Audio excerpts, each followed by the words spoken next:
Parliamentary board के अरामीन की मर्जी और मौजूदगी से हो रही है। मालेगांव शहर में मुत्तहदा महाज आवाम की सच्ची तर्जुमानी करने के लिए काबिल एतमाद माना जाता है। इस शहर में पार्लियामेंट के इलेक्शन का ऐलान होने के बाद से अब तक शहरियान की, उम्मीदवारान की और फिरका परस्ती और गैर फिरका परस्ती की बुनियाद पर इलेक्शन में हिस्से लेने वालों की नजर मुत्तहदा महाज पर थी। यकीनी बात है कि अगर कोई फैसला शहर की राय समझ लेने के बाद लेना हो तो उसमें वक्त लगेगा। मालेगांव शहर के मुत्तहदा महाज के पार्लियामेंट्री बोर्ड के अराकीन ने, इसके कारपोरेटरों ने, इसके वर्करों ने, जो कि हम जमहूरी तर्ज जिंदगी पर सियासी तौर से अमल करते हैं, इसलिए मुख्तलिफ राय और आरा का होना मुमकिन है, मगर फिरका परस्ती की बुनियाद पर किसी तरीके का समझौता नहीं करना ये हम सब मानते हैं। इसीलिए समाज के सभी शोबों, सभी हलकों, अलग अलग इलाके के वर्करों और कारपोरेटरों से राय लेने के बाद आज मुत्तहदा महाज की प्रेस कॉन्फ्रेंस है। इसी दरमियान में कांग्रेस आई और राष्ट्रवादी कांग्रेस के उम्मीदवार कुणाल पाटिल, इन्होंने दोनों ही सियासी जमातों के पार्टी ऑफिस पर जाकर पार्टी के जिम्मेदारों के सामने इलेक्शन में हिमायत करने की दरखास्त भी की थी। उससे बहुत पहले से मालेगांव शहर में लोगों की राय और आरा जानने का काम मुत्तहदा महाज के लोग कर रहे थे। हम बिल्कुल 100% मानते हैं कि मालेगांव शहर की आवाम कांग्रेस आई मुखालिफ है।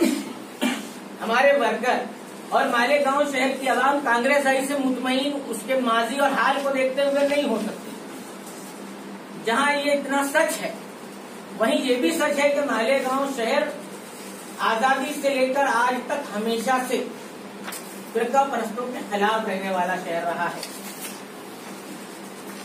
जब इसका मौका आया, मालेगांव शहर ने इसका सबूत दिया।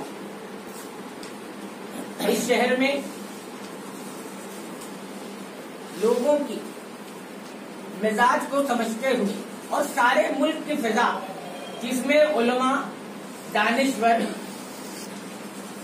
सेकुलर फनकार और मुसन्निफीन, शोरा, कोई किसी एक सियासी पार्टी को हिमायत देने की बात आज मुल्क में नहीं कर रहा है। कहीं कोई तृणमूल कांग्रेस की हिमायत की बात करता है, कहीं कोई समाजवादी और बीएसपी को ताकतवर मान के उनकी हिमायत करने की बात करता है, कहीं कोई आरजेडी की हिमायत करने की बात करता होगा, मगर कोशिश मुल्क का सेकुलर तबका इस बात की कर रहा है कि हर हाल में बीजेपी को शिकस्त हो।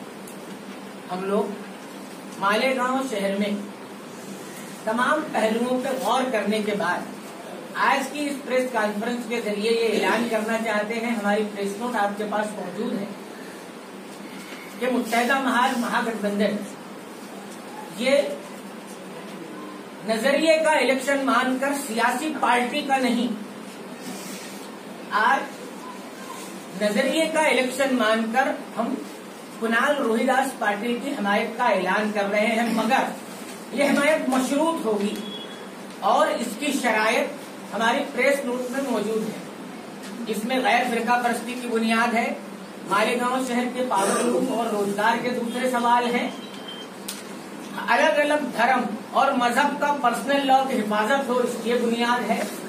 अब तक सच्चर कमेटी पर अमल दरामद नहीं किया गया, अब होना चाहिए। वो लोग जो सियासी फायदे के लिए फिरका परस्तों से, शिवसेना, बीजेपी से हाथ मिला लेते होंगे, जो उनके साथ इख्तियार में हिस्सेदारी कर लेते होंगे, उनको अब बुरा माना जाना चाहिए।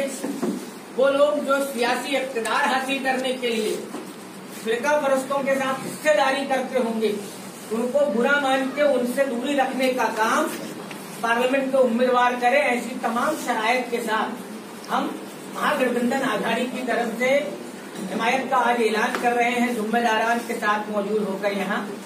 अब मुफ्ती इस्माइल साहब आपसे बात करेंगे और उसके बाद अगर आप सवालात हो तो आप कीजिए।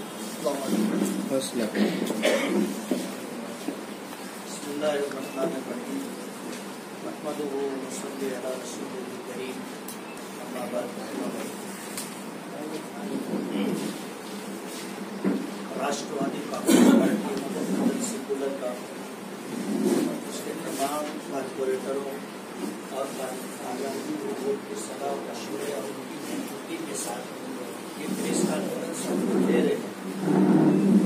इस प्रेस कॉन्फ्रेंस का मकसद ये है कि मुल्क के जो हालात हैं उन हालात के पेश नज़र हिंदुस्तान में बसने वाली अक़लियतें और ख़ास तौर पर मुसलमान इस बात को महसूस कर रहा है कि फिरका परस्ती बढ़ती जा रही है और फिरका परस्ती इस हद तक बढ़ चुकी है कि मुल्क के अंदर अब मजहबों में मुदाखलत की जाने लगी। आपको तारीख याद होगी कि अंग्रेजों का दौर हुकूमत हिंदुस्तान की आज़ादी के बाद जो लोग भी बरसरे इक़्तिदार रहे इनसे ज्यादा अच्छा था। वो लोग हुक्मरानी के तौर तरीकों से वाकिफ थे, लेकिन इस मुल्क ने उनके साथ जब मुकाबला आराई की और देश की आज़ादी की बुनियाद रखी तो वो बुनियाद ये थी कि अंग्रेजों ने इस मुल्क में इस्लाम को मिटाने की कोशिश की थी।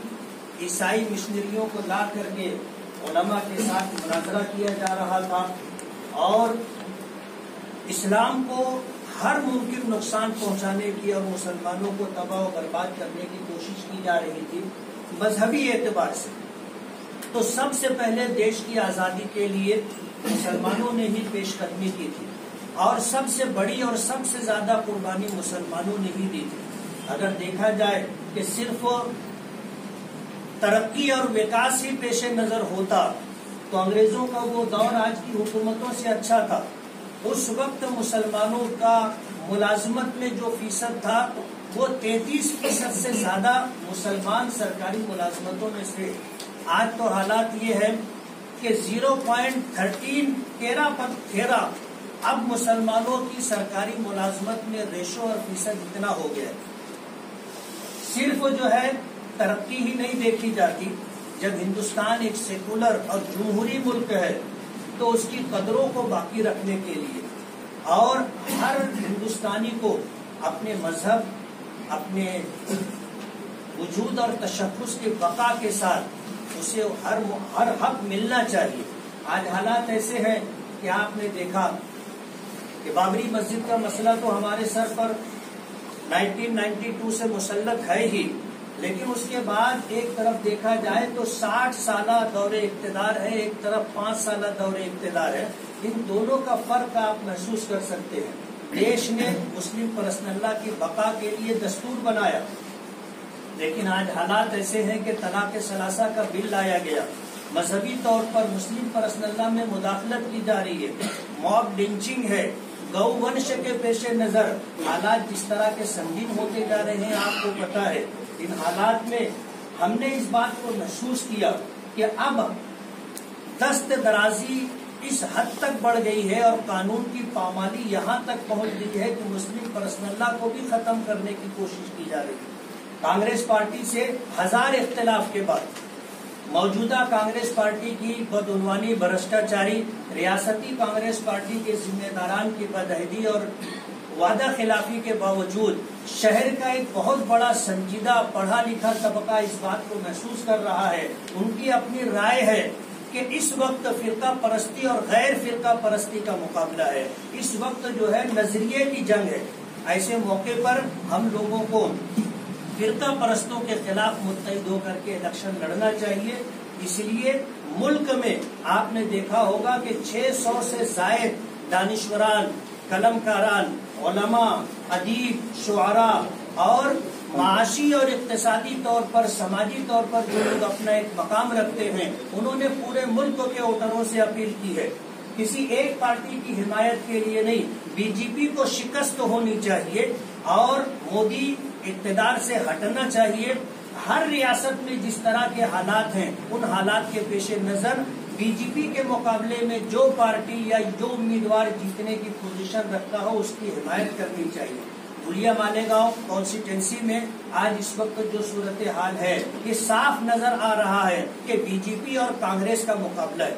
ظاہر بات ہے بی جے پی فرقہ پرست پارٹی ہے اور اس نے جو کچھ کیا ہے ہم سے زیادہ آپ اخبارات سے وابستہ ہیں, آپ کو پتہ ہے. اس کے پیش نظر ہم نے پورے شہر کی رائے لی, اپنے پارلیمنٹری بورڈ کے لوگوں سے مشورہ کیا, اپنے کارپوریٹروں سے صلاح مشورے کے بعد, ورکروں سے صلاح مشورے کے بعد ہم نے یہ طے کیا کہ آج اس وقت جو ہے اپنے تمام تر اختلافات کو بالائے طاق رکھ کر کے ہمیں اس موقع پر پارلیمنٹ الیکشن میں بھارتیہ جنتا پارٹی کے سامنے کانگریس آئی کے امیدوار کنال روہت داس پاٹل کو حمایت دینی چاہیے اور فرقہ پرستی کو شکست دینے کے لیے اپنی ذمہ داری پوری کرنا چاہیے. مفتی جی, آپ کی پارٹی کا ایک نگر سیوک نبی احمد, ظاہر میں چرچا ہے کہ آپ اس کو اسٹارٹ میں چلائے تھے. اس صورتحال میں 2 دن پہلے اسی جگہ پر انہوں نے بولا کہ میں نے استعفیٰ دے دیا ہوں. تو کیا آپ کو استعفیٰ دیا ہے تحریری شکل میں یا زبانی شکل میں؟ تو کیا استعفیٰ دیا تو آپ نے قبول کیا ہے کیا؟ نہیں, نہ اس نے زبانی طور پر استعفیٰ دیا ہے نہ تحریری طور پر. غلط بات ہے اگر اس نے یہ بات کی.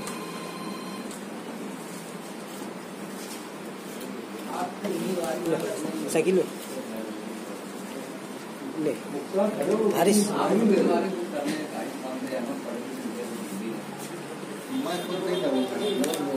مسئلہ یہ تھا کہ مالیگاؤں میں کانگریس پارٹی سے اختلافات کے ساتھ ہم لوگ کانگریس پارٹی کی حمایت نہیں کرنا چاہتے, لیکن شہر کی عوامی رائے اور اسی طرح جو ہے سیاسی شعور رکھنے والے لوگوں کی رائے کا احترام کرتے ہوئے ہم نے یہ موقف اختیار کیا. پہلے ہماری رائے یہ تھی کہ ہمیں کانگریس پارٹی کی حمایت نہیں کرنا چاہیے. اگر کوئی مضبوط امیدوار ہو تو اس کی حمایت کریں, اور اگر مضبوط امیدوار نہ ہو تو مجھے خود امیدواری کرنا چاہیے. ایسے لوگوں کی رائے تھی. لیکن تمام تر حالات کو دیکھتے ہوئے, وقت نہ ہونے کے پیش نظر ہم نے اپنے جذبات, اپنی تمام تر جو ہے سوچ اور مفادات کو قربان کرتے ہوئے ہم نے اپنے قدم کو پیچھے لیا اور روہت داس پاٹل